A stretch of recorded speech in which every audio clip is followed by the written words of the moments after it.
Welcome to Clarity in Action. This is the show where we have real conversations that are going to challenge your perspectives and drive real action. So if you are tired of holding back and you're ready to make bold moves, this is the show for you. Join us as we are going to take you from confusion into clarity. Welcome back, everyone, to another episode of Clarity in Action. I'm your host, Clara Capano, and you're going to want to get the notepad out because you're going to want to come back, bookmark this, because we are going to be talking all about AI and not just the secret sauce, but also how we can start to leverage it for a tool to help us be more effective, stronger, purposeful, and intentional. And to help me with this, I have an expert in this field. I have my friend, Becky Amble, and she works with owns a company called Future Focus. And they really help organizations and leaders, entrepreneurs get clear when it comes to using AI. So Becky, welcome to the show. Thank you. Great to be here. You know, I've been so excited to get you on. I have been connected with you, and you have really just taken off with this. You know, you have written countless books. It seems like every time I turn around, you have another book coming out on how to bring this into our business. And I would love to start off by just saying, tell us a little bit about your journey. What connected you with AI and wanting to really make this a focus of what you do every day? Well, it's interesting, and I think a lot of people can relate. When I first heard about AI with my mastermind group that's in Scotland, the head guy, Jonathan, said, "Hey, I want to tell you guys about this new thing, OpenAI ChatGPT." And my first reaction was, oh, great. One more thing? I don't want to learn one more thing. So my first reaction was not too exciting. And I think a lot of people have probably had a similar reaction. So I just want to say, hey, let's clear the air. If you've been not too keen on it, there's a good reason for that. And then the week after that, he said, I'm going to show you guys how this works. And he did a demo. And that was all it took. And once I saw how it worked and what you could do, I set up my account and I started working that very night just because I was so excited thinking about the possibilities. So I think for a lot of people, if you aren't too excited, maybe you just haven't had an opportunity to really explore it yet. And that was what happened for me, because I've worked with growing businesses for years and years, my entire career. And I thought this just opens up so many possibilities and was so exciting to have a new tool. Yeah. And I love that you bring that in. Again, it is a tool. And, you know, I've sat in so many of these demonstrations and I see people around me and they feel the same way. They are so excited. Then they leave that talk and they're like, I don't even know what to do. So I would love to just kind of start by talking about what are some of the benefits. You know, I always come back to this quote from Charles Darwin, and I know I won't say it correctly, but it's the idea that the ones that survive are going to be the ones that evolve. And we can't be putting our heads in the sand.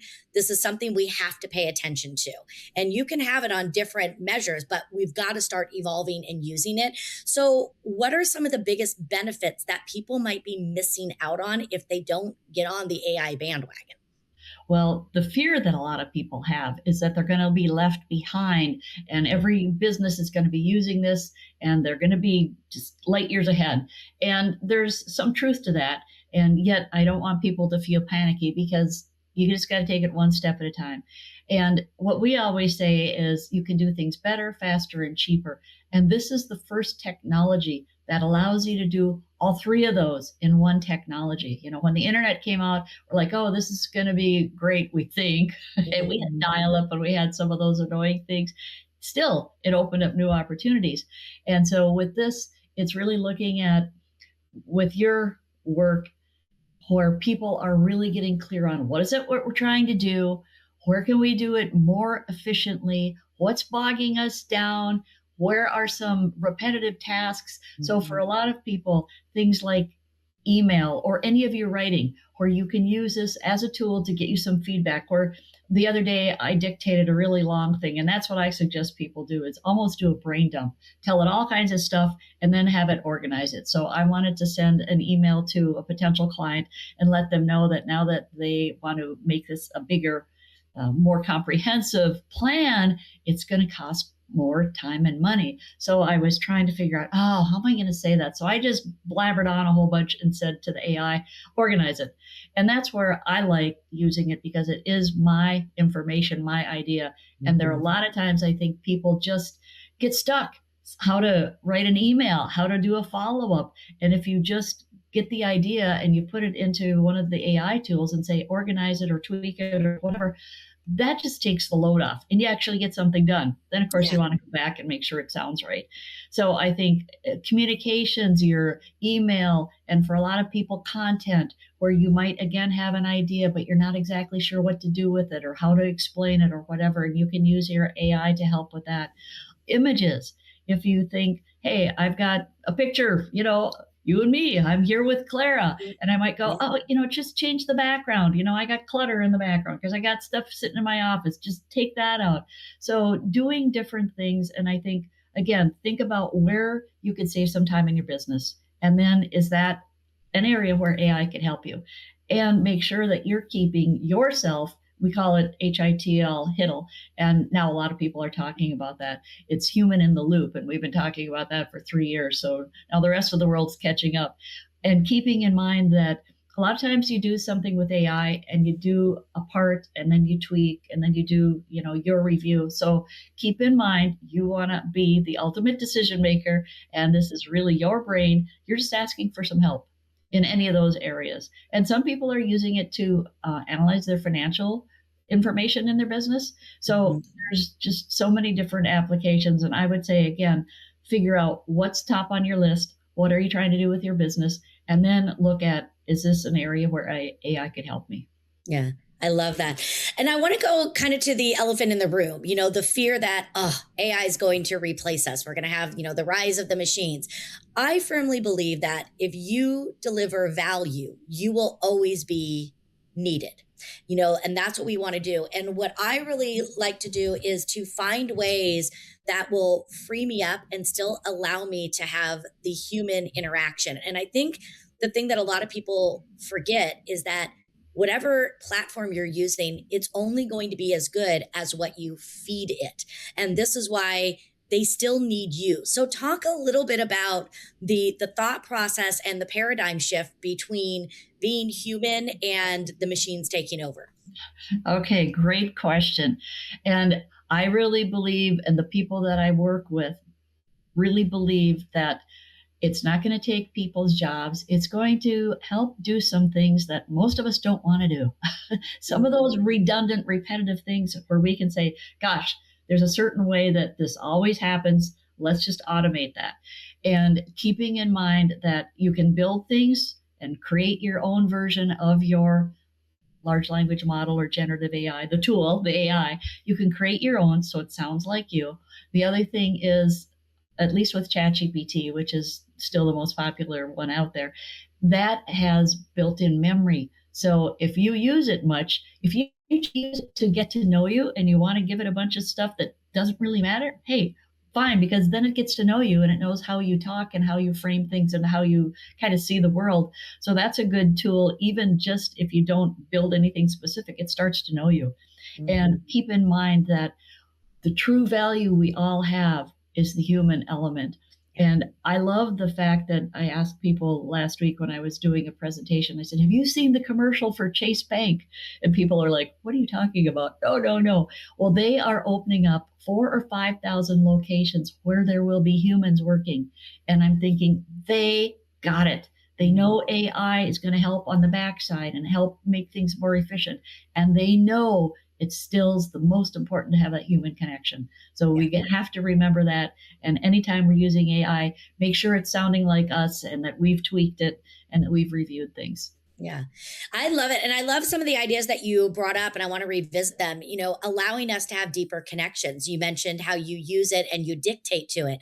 That's an area that it's really helped me when I need to have a high level conversation with someone. I want to think about how do I need to phrase this and word this so that I have the best connection and outcome. So I can run my ideas through and say, how can I position this for this type of personality style? And I notice that when I get those points together or emails, I get better responses. And then one of the other things that someone shared with me, and I love this. I believe that success leaves clues, and we all have these mentors out there. So I created an executive board, and I went to some of the people who I admire, like Simon Sinek, Patrick Lencioni, Mel Robbins. I don't know them, but I can go to them and say, here's an idea that I have. What does my executive board think? So it's a way, again, to help you, to give you that masterminding. And like you talk about, it's a way to make you more effective and efficient so you can show up better for your people. Now, being that so many of the people that watch and follow the show are leaders of organizations, they're maybe HR directors, a lot of entrepreneurs or small business owners. You already brought up some ideas, but just thinking about some of those targeted areas, what would you coach someone on as far as getting started? That's a great question. And I do a lot of that. So what I would say is there's two different things that I would say. Maybe get yourself a little index card, or the bigger index card, like my big ones. But come up and make yourself your own AI challenge, And what I would say is if you will dedicate 15 minutes a day to experimenting and learning something, that puts you way ahead of anybody else. And the large language models are Chat, Claude, Grok, and Gemini. And what I would suggest, just as a fun thing to do, is pick one, and I would say probably Chat, GPT, or Claude, and experiment with it. And there's free models on all these. So I say experiment with the freebies. Be careful what you give it, because when you are doing it and the freebie, it's a little more likely to take your material and put it in for training, its own model. So for a lot of people, start with one thing. And again, I think ChatGPT is a great one, or Claude. Claude's actually your best writer, and Claude is actually a little bit more secure. But take 15 minutes a day and just play with it. And think again of what would be one thing that would be helpful to get off of my plate. If you just take one thing. And a lot of times what I will do is I will come up with a prompt, and prompting is really, really important. So, but come up with a prompt and go to, let's just say you're using Claude, and go to Claude and put in your prompt. Well, then it doesn't take any time. The review takes a little more time. I would probably take that prompt and go plug it in Grok, Gemini, and ChatGPT as well, if you have some time to do that. And that part goes zippity quick, and the review might take a little bit longer. But if you just do that, like 15 minutes a day, experiment with something and see which one of those you like and which seems to give you the better output, that helps you move in one direction. But otherwise, if you're just going to focus on one, take one thing where you go, what would save me some time? And start with that. Then the next day, go back and maybe tweak it. So let's say that you have an email that's kind of repetitive. So you come up with almost a template. Then the next day, go back to that and have it do something different. Like, gee, make it sound more professional. Make it sound a little friendlier. Could you weave in a funny story? I mean, I don't know that we're going to do that, but do something different to it. And so you keep building every day and adding one new thing. You could go to it maybe on day 3 and say, hey, I want to put together a workshop. As somebody in HR, a business owner, anybody could be putting together a workshop. Maybe it's to train people that you work with. Maybe it's for your clients, whatever. So you come up and you say, hey, I want to do a workshop on X. Help me come up with some ideas. And then you use it to brainstorm and you see how that works. And then the next day, maybe you come back and go, okay, well, now let's narrow this down to 3 ideas or something like that. Then take it and say, develop that into a 15-minute presentation or 30-minute, whatever it is that a person might want to do. And then see how it goes and go back and forth, back and forth. And I would just take a couple things like that and build on it each day and take one thing. And then maybe go, okay, I got the email thing kind of sorted out. Maybe now I'll use it to brainstorm. Maybe then. So the other thing for entrepreneurs, and Perplexity usually is the one that people like. I'm not sure that I would say it's the best, but it's really good at doing research. So you might even say, all right, I have a business in consulting on leadership. I'll use your kind of work. I do consulting on leadership for businesses of this size, or maybe you say, whatever, but I deal with business owners and HR leaders, and I want you to come up with 5 different topics that I could use for a LinkedIn post that this audience would be interested in hearing about. So then you could use it even for that. Yeah, I love it. So I don't know if this is something that you can answer, but you threw out a lot of these, and you even just mentioned, perplexity and how that's really good with research. Any other differentiators so that we can, take them and say, Gemini is better for this, or Claude is better for this. Any other thoughts on that? If people are kind of wondering what is even the difference between them? Well, I do have that information not at my fingertips. And Claude is really good at research. And Claude's got so many capabilities now, it can do a lot of really cool things. You can have it organize a PowerPoint for you and actually put it into slides. You can have Claude also make a flyer for you if you're saying, hey, I'm just going to do a little talk, a freebie talk, or maybe you're talking to clients and you want to organize it somehow. Mm-hmm. Claude can do so many things, and it's got all these different features that will be mind-boggling if I start listing them off. ChatGPT is really good as an all-purpose thing. Gemini, I'm not even exactly sure, but they all have something a little bit better. I use Grok a lot of times to fact check my other AIs. And so Grok seems to go right to things and go right to the point. So I kind of like that about Grok because it seems to not be too fluffy and kind of be very straightforward. So they all have different capabilities, and it's almost where you develop a personal affinity maybe for one. Gemini, I was in a group a while back, and we were all doing sales objectives or objections, and we were all experimenting, and Gemini came back with the best responses. So, I mean, sometimes you just don't know, and they're all in the battle to be the best at all kinds of stuff. So that even changes over time. Yeah. So what would you say is the biggest mistake that you're seeing people do or maybe don't do that is costing them? Well, not being clear on what you want to accomplish. Because before you start off with anything, you really need to say, what is my business vision and mission? What are my key objectives? Where do I want to be at the end of the year? Then look at AI as a tool, as a support, because there's a lot of people that say, well, I'm going to do AI. And then they start, I don't know, just doing a bunch of things to do something, and it doesn't get them anywhere because they haven't gone back to what am I trying to accomplish? Right. And how can this help me? Yeah, definitely. So, you actually are gifting all of us with a little freebie, and the link for that is going to be in the show notes. But tell us about this tool that you're giving all of us to help us. Well, one thing is going to be they can print this off, and I call it your AI starter checklist or your AI startup plan, because again, sometimes if you haven't been doing much, it's too much to take on. So this will walk you through 5 days of how to get started. And again, I just encourage people, get started, pick out a tool, start experimenting. And, you can talk to other people that and say, what have you tried? I tried this. Just do that.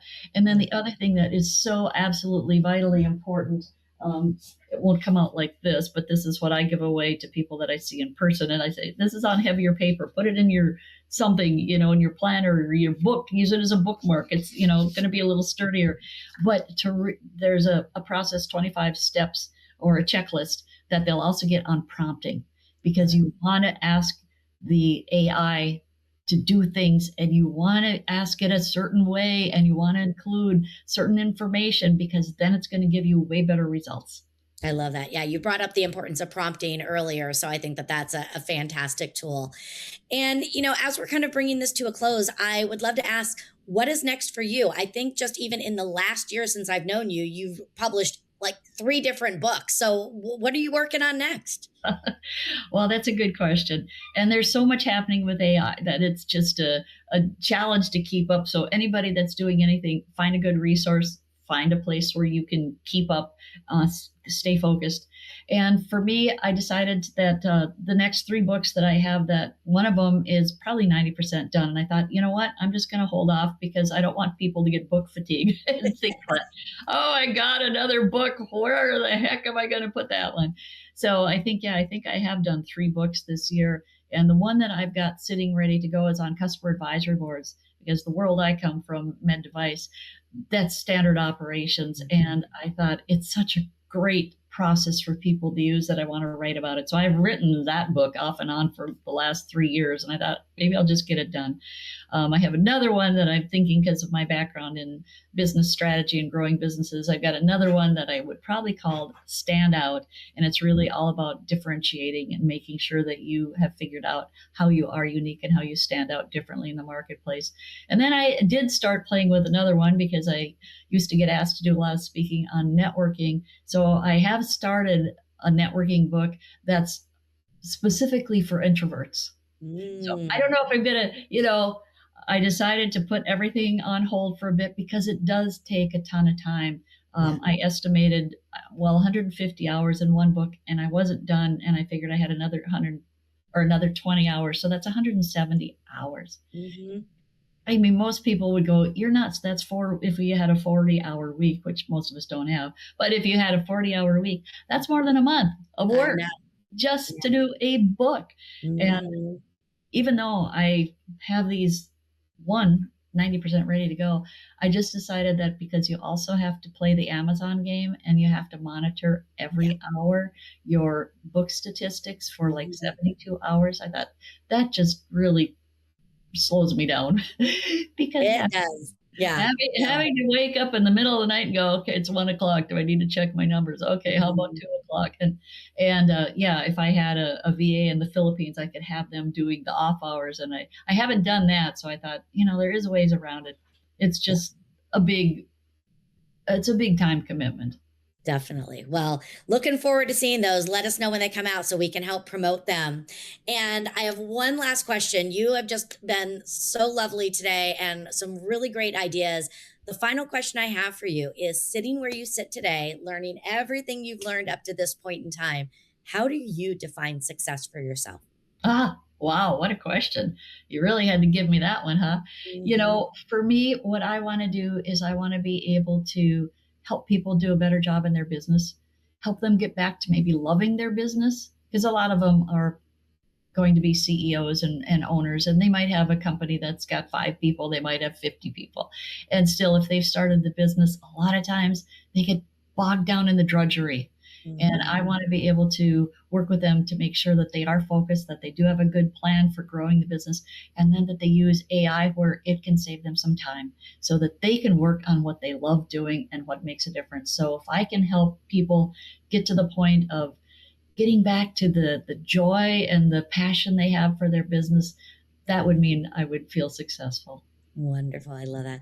Well, Becky, thank you again for being with us today. Just so many great ideas. And I really encourage everyone to follow you, to stay connected with you, to get your books, because you are just an amazing resource. And it's just been a pleasure having you.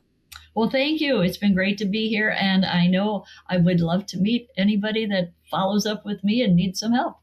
I love it. Well, thanks for following today, everyone. Make sure that you come back, you re-listen, and definitely make sure that you share this episode with others so that we can continue to deliver impact each and every day. I'm Clara Capano. We'll see you next time for another episode of Clarity in Action. Welcome to Clarity in Action. This is the show where we have real conversations that are going to challenge your perspectives and drive real action. So if you are tired of holding back and you're ready to make bold moves, this is the show for you. Join us as we are going to take you from confusion into clarity.